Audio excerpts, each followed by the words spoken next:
Think of some of the greatest rivalries in anime. Light vs. L, Johan vs. Tenma. Hell, let's even keep it simple. Goku versus Vegeta. What makes these battles so fun to watch? I think it's because you never know who's gonna win. That's what makes them so good. That's where all the tension is. But when you make the MC unbeatable, that tension is gone. Listen, I love watching Solo Leveling. The animation is god tier. But I did not think for a single second Jinwoo was gonna lose. And the problem is even worse with Classroom of the Elite because Aynokoji's entire personality is not losing, which creates an impossible problem. How do you create a good villain in a show where you know the protagonist is never gonna lose? There's only one way. You change what it means to be a villain. Because Ryuen isn't Aynokoji's greatest challenge. He's yours. Classroom of the Elite isn't a series where you're handed all the answers. You gotta earn it. And Ryuen is the first time the difficulty goes all the way up. To this day, 99% of the people who watch this show haven't figured Ryuen out. Because Ryuen in the anime is like nothing. He's an F-tier villain that just goes around yelling and hitting people. But Ryuen in the books is a mastermind who's constantly threading the needle between genius and complete insanity. There is a reason why Aynokoji chose Ryuen to be the villain of his story. And by the end of this video, you'll understand exactly why. Ryuen starts challenging the rules from day one. Similarly to Aynokoji, he notices the cameras throughout campus, the ones meant to watch them. So he tests the school to see what he can and, more importantly, can't do. Realizing that even though the school bans violence on paper, in reality, it's allowed as long as no one reports you. And what he does next with this information is what makes Ryuen Ryuen. He starts manhandling anyone in his class who opposes him, right in front of the cameras, aware that they can't damage him because if he takes damage, so do they. He basically holds the entire class hostage. Even though Albert bodies him several times in a row, he still ends up breaking him, achieving what no other leader could: complete, unquestioned control. But that wasn't enough for Ryuen, and it's the one thing both he and Aynokoji share: their competitiveness. Ryuen wants a challenge, and now he had a network of spies working for him. And eventually, he notices Class D, specifically Sudo. Even though he was hot-headed and impulsive, he dominated sports. It would be smart and easy to get rid of him now. And Ryuen could even use him to test a few things. So far, Ryuen understood how violence would play out if it was his own class. But how would violence play out between different classes? So he instructs his lackeys to lure Sudo into a fight. They should start it, but he commands them not to fight back. And more importantly, Ryuen instructs them to do it in a place where there aren't any cameras. Given Sudo's short temper, he'll fight them,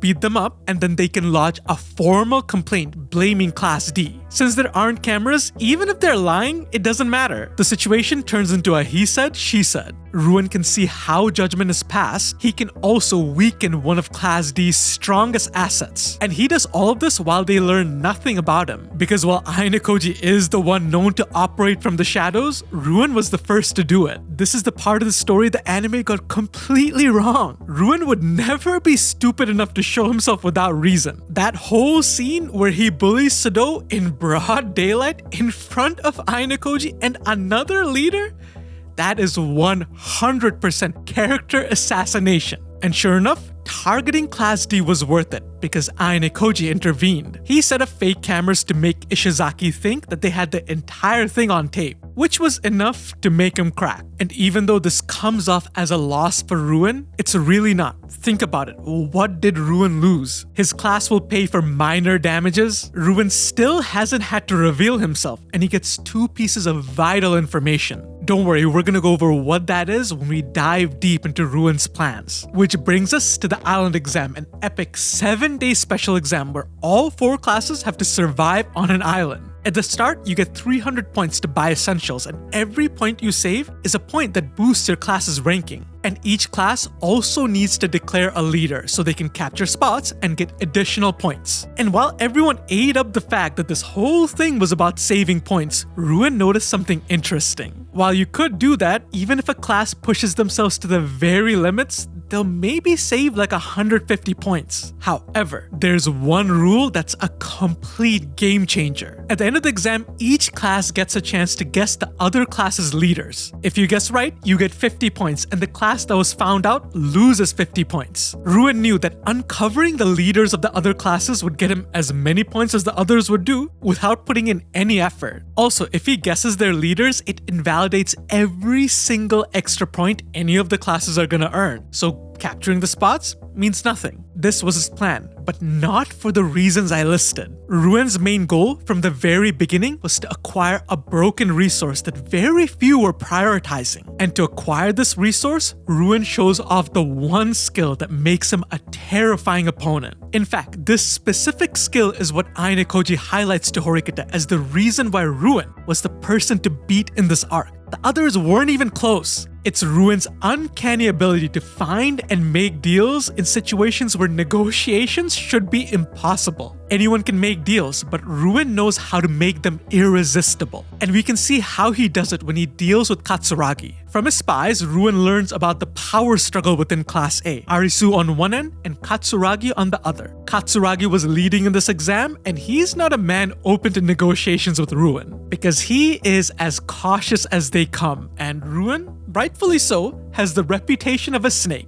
However, like Aynokoji, Ryuen knew deals aren't about flimsy things like emotions, but about practicality, give and take. And what did Katsuragi want? Well, to lead, to call the shots, to beat Arisu. Ryuen's spies informed him of Katsuragi's recent rejection from the student council, a major blow to his credibility, and Ryuen would use this insecurity to make a deal. But he needs an offer, and as much as people respond to incentives, Ryuen knew that they respond to fear way more. In the world of Classroom of the Elite, class points dictate where you are on the hierarchy. If you have the most class points, you are Class A. But this ends up being a double-edged sword, because while you're at the top, you start drawing your sense of self-worth from it. You feel like you're better than everyone else because you're Class A. Arisu even highlights that as being their class's biggest weakness. Because if Class A ever drops from there to Class B, they would never mentally recover. That is the worst case scenario and a doomsday event for Katsuragi, because he's never gonna lead Class A if that ever comes to pass. And Ryuen knew that very well, so he offered Katsuragi a solution, a guarantee that they'll not only win the exam, but they'll win so decisively that they can cement their spot as Class A, which means to have more points left over than anyone else. So as part of their deal, Ryuen's class will stockpile resources for Class A, so Class A doesn't have to buy a thing. And on top of that, Ryuen will deliver the leaders of the other two classes, netting an extra 100 points. And what, pray tell, does Ryuen get for giving away all these resources? Well, firstly, giving Katsuragi the names of the other two leaders helps Ryuen out. It feeds into the strategy of invalidating the efforts of the other two classes. But what Ryuen really wants from Katsuragi is a healthy supply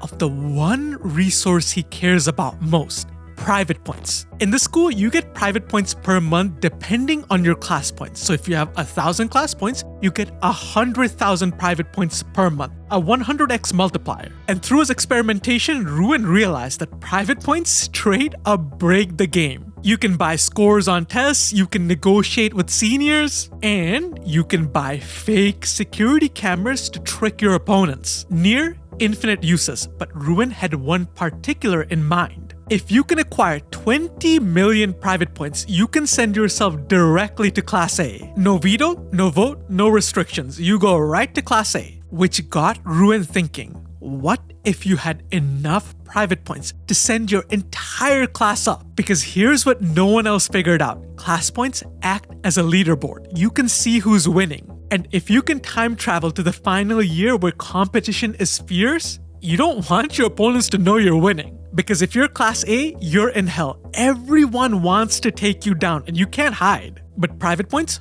are private. No one knows how much you have. If you can sit on enough private points to elevate your entire class, that's a win condition no one can counter. But were getting that many points even feasible? Ryuen thought so. If you combine all the grades, there are 480 students in total. If Ryuen can even get 100,000 points from each one of them, that's 48 million points. There were a tremendous amount of private points flowing around every year. he just needs to tap into them. And this contract is his first move towards getting them, because what he wants from Katsuragi are the private points he'd miss out on. He's giving up 200 class points to help Katsuragi, but in exchange, he wanted 800,000 private points per month until graduation. Those are the private points he would get if he saved those class points. 40 students, 20,000 private points each, 800,000 points. But isn't this a terrible deal? He's just getting the private points he would have gotten anyways? It would be, but not if you operate like Ryuen. Firstly, it gives him complete control. If he decides to go head-to-head with another class and both of their points go to 0, Ryuen still has a healthy supply of private points coming in. In fact, no matter how low they go, they will always have points coming in. And Ryuen can always use those points to make more plays. Not to mention, there's an element of surprise here. Opponents won't know that he's getting these points. Ryuen can use this to lure in opponents, making them think that he's weak and then turn the tables. Every move Ryuen makes is to maximize private points. But his reputation as a snake is well deserved. Because while he signs the contract in one hand, he has the other hand ready to backstab Katsuragi. He knew Class A had a civil war going on, so Arisu has just as much to gain from Katsuragi losing. So Ryuen ends up making a deal with one of her underlings, who happily gives the name of Class A's leader to Ryuen, who Ryuen will guess at the end of the exam, making Katsuragi look incompetent. With his plans securely in place, Ryuen can now make use of the two things he learned from his encounter with Aynokoji. One is simple: trust nobody but yourself. He can use his classmates, but all of it has to come down on him because, frankly, they're incompetent. Second, there's a mastermind in Class D like himself. This is the competition Ryuen is dying for, so he wants to meet this person. So, to kill two birds with one stone, we see Ryuen come up with one of the smartest strategies we've seen in the series so far: the 0-point strategy. The strategy Aynokoji would have loved to use if his classmates weren't babies. And Ryuen starts it like he always does, with violence, smacking two of his classmates and sending them to both Class B and D with the goal of uncovering their leaders as spies. All they had to do was sell a sob story about how Ryuen bullied them. Ryuen is smart enough to know that he has the reputation of a tyrant, so this works out well. Next, Ryuen starts stockpiling food for Class A, but the rest of the points will go towards what he needs to win this exam. Most importantly, food for Ryuen himself, because he will stay behind on the island as the leader, placing the entire responsibility of the win on himself. But how does that work? Isn't Ryuen being the leader so obvious? Like making Hirata or Ichinose the leaders of their own classes. That is true if it weren't for a part of his plan that not only makes this okay, but ingenious. And it's how he uses his classmates. Using his remaining points, Ryuen throws a giant party which he wants everyone to see. Most importantly, Class D. And he invites them over, but it was a test. Ryuen knew in order to stop his plans, the mastermind in Class D had to think at his level. The mastermind should figure out Ryuen's plan with all the clues scattered throughout the campsite, like a tent where they'll stockpile food. The illusion of his class burning through points was for everyone else, to hide their plan and their partnership with Class A. And to his disappointment, his plan worked. Horikita, who was supposed to be the mastermind, did not see through a single thing. She actually thought that he was burning through all of his points for no reason, arguing how it's wrong.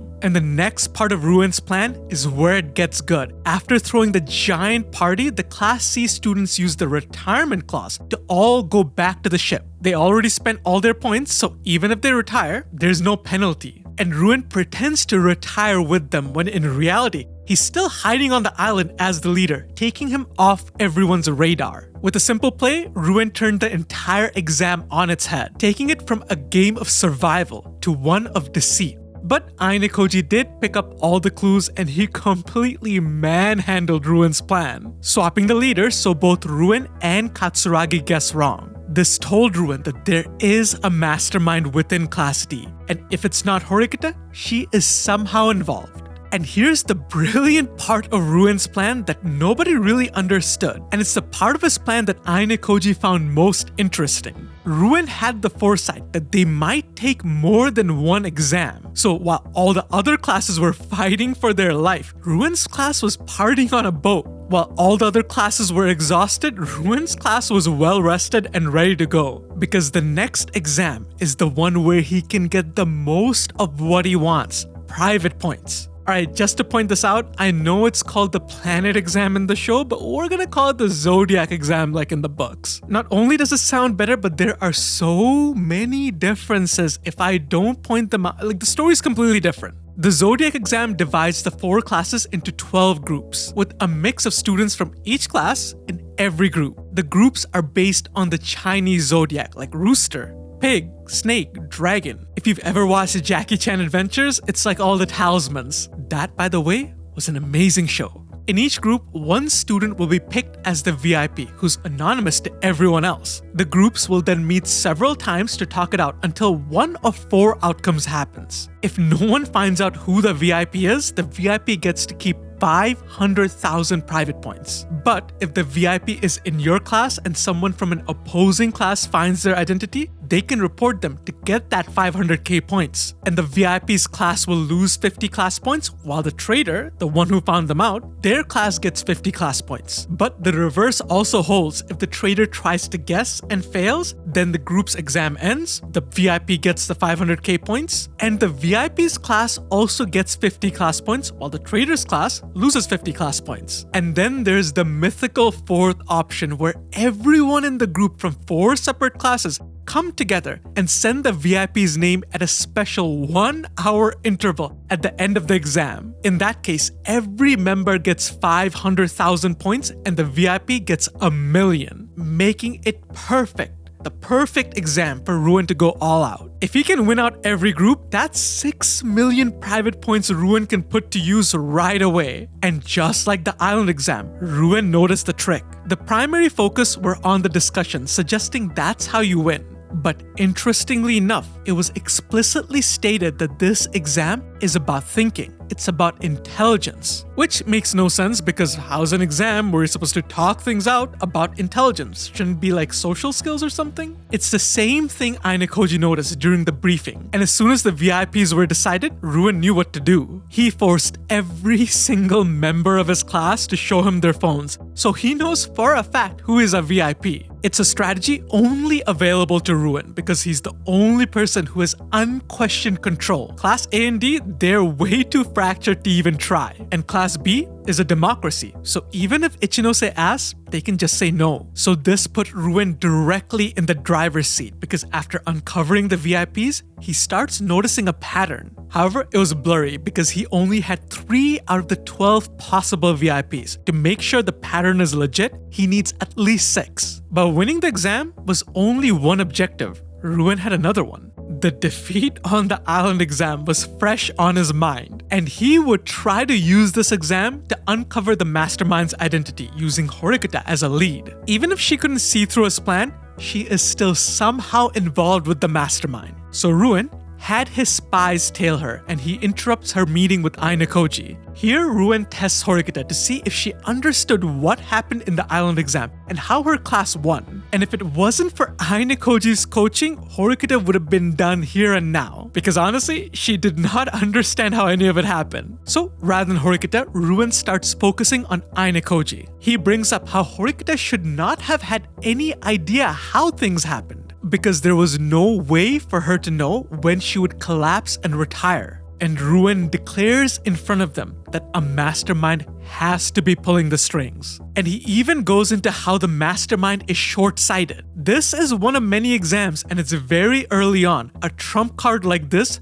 should be reserved for later. And to be honest, Aynokoji probably agrees it wasn't his idea to act here. He was forced to. And Ryuen uses this taunt to see how Aynokoji reacts, because the mastermind would flinch. But Aynokoji gave him nothing, and the two make it through the situation. Ryuen's attempt had completely failed, so he left Horikita with a final test, telling her that there's another person in Class D scheming. He wants to see what Horikita and Aynokoji will do, because he basically told them how he's gonna beat them. But what does this clue mean? Well, the language gives it away, that there's another person besides them scheming. Like we established before, Ryuen knows that Horikita is working with the mastermind. What Ryuen means is that there's someone other than her and the mastermind making plays. And saying this specifically to Horikita is another clue. It all links back to what happened on the island. Ryuen is aware that the mastermind knows about his alliance with Class A, and given how the numbers panned out, the mastermind should be able to figure out that Ryuen backstabbed Class A, which by the way, he did. It's all in the explanation. And the only way Ryuen would be able to pull that off is to have another spy or traitor within Class A. And given how that was Ryuen's playbook, why wouldn't he do it again during this exam? The mastermind should know that. Meaning, he will find someone in Class D to backstab them in the same way Katsuragi was backstabbed. And given the clues laid out, the answer can only be Kushida. In fact, Aynokoji picked up clues to Kushida's betrayal as early as the island exam, maybe even before that. You may not remember, but Kushida is the one that recommended Horikita as the leader during the island exam. But what possible reason would she have to do that? Kushida despises her. If Horikita ends up succeeding, she might get more influence than Kushida, maybe even surpassing her. The suggestion only makes sense if she already knew that they were gonna lose. And the only way that would happen if she was already aware of Ryuen's plan and how he'd use Ibuki to infiltrate their class. And wouldn't you know it, Kushida is conveniently within Horikita and Ryuen's group. At this point, Kushida had already set up a meeting with Ryuen, solidifying their alliance. So Ryuen's test was to see if Aynokoji and Horikita could figure this out and stop the meeting. Because if the meeting goes through, they lose. But in some way, if his meeting with Kushida is stopped, then one of them must be outright the mastermind or very, very closely tied to them, narrowing his candidates down from 40 to just 2. However, Ryuen has no problem meeting Kushida, who then tells him that she's the VIP in their dragon group. With this information, Ryuen goes back to the lab, notices that the pattern is getting stronger. So this is how you win the exam. But since the mastermind didn't stop his meeting with Kushida, his leads just got weaker. But there is a tiny sliver of chance that the mastermind noticed everything going on and chose to do nothing. The only way to know for sure is to stress test the two to see if there are any cracks. So Ryuen tells Horikita even more that this whole exam is about breaking down the groups and analyzing them, and revealed that he forced his class to expose the VIPs to him. After seeing Horikita be genuinely shocked by this statement, he crosses her out. She is 100% not the mastermind, because the mastermind should at least be able to figure that out. With Horikita out of the way, he turns his attention to Aynokoji, the man who has not responded to any of his taunts. So, in their final meeting, Ryuen chooses to test Aynokoji and only him. It's a conversation that took place in the dragon group when Aynokoji comes to visit, and Ryuen proposes to Ichinose that they team up together and crush the other classes. She obviously turns him down, and Horikita even rushes in to nullify the deal. But Ryuen never wanted Ichinose's approval. He made this proposition public to see Aynokoji's reaction. It's obviously for him because it's one of the very few interactions where Ryuen literally directly addresses him, throwing shade, saying how he's always sniffing around a girl, either Horikita or Ichinose, which I mean is not wrong. And it's the final clue that told Aynokoji that Ryuen won, that there's no point in doing anything anymore. But what did Aynokoji piece together? Aynokoji realized that Ryuen's proposition to Ichinose was not real because their classes were already working together. And you can piece this together by seeing the results of the exam. Ryuen only had 2 targets during this exam, Class A and D. But why? Ichinose just turned him down. Shouldn't he just take all of her points? It all comes down to Ryuen's knack for finding unhappy individuals in every class, those who don't agree with the status quo. And the person who helped Ryuen more than anyone else in this exam was Koji. Ryuen knew going into this exam that Horikita and Ichinose are allies. They've been cooperating all this time, but what surprised Ryuen is that Ichinose is keeping their alliance intact, even though Horikita betrayed her. Because Koji, on a whim, chose to end his exam, and he did so by throwing one of the Class B VIPs under the bus. And this angered a particular student within Class B so much that they went up and struck a deal with Ryuen. The person would give Ryuen the identity of the 2 remaining VIPs in Class B, but in exchange, Ryuen will not target Class B during this exam. And from my own analysis and every single fan theory I've read, that person is Kanzaki. There are several clues from later in the series that basically confirm it. From all the clues Aynokoji picked up, he was able to determine that Ryuen made this deal. And with the identity of 2 more VIPs, Ryuen had the 6 he needed, and he cracked the pattern. The name and position of the people in the group is how you win. For example, rabbit is the 4th animal in the Chinese zodiac. K is the 4th person in the rabbit group. Therefore, K is the VIP. And even though Ryuen couldn't figure Aynokoji out, this is by far one of the biggest wins of any villain in Classroom of the Elite. And it impressed Aynokoji so much that he chose Ryuen as the villain of his own story. But that's a video for another day.